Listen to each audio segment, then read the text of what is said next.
So the argument to the left is most seriously weakened by which? We need to weaken it. We need to find the argument. The argument is that the legislation will result in the loss of many export markets. The reasoning is that they're going to have to put in new technology and more costly components, and this will drive up the price. We still have to accept this as true. We need a reason why the legislation will not result in the loss of export markets, even though the price is higher. Which, makes sense. Choice A, most of the countries to which U.S. automobiles are exported have recently enacted similar legislation limiting emissions.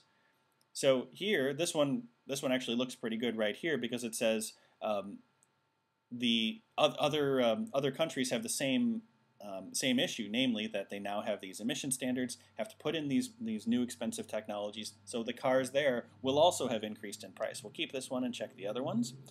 B, non-compliance with the new legislation can be punished with high fines. That doesn't affect import or export markets.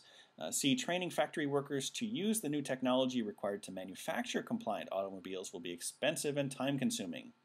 That strengthens rather than weakening. Some automobile manufacturers will choose to relocate their plants to other countries that do not have stringent emission standards. Well, so this is interesting. I think this actually doesn't work at all because the issue is the cars themselves are the sources of the emissions. So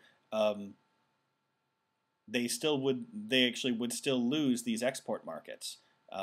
Because even if they move to another country with lower standards, they're still not going to be able to sell the cars to the U.S., where the cars would still have to have the standards. So that's not it.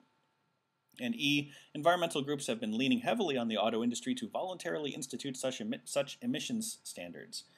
Good to know, but doesn't affect export markets. Only choice A says, hey, these export markets will be fine because they have the same restrictions on them now. Choice A.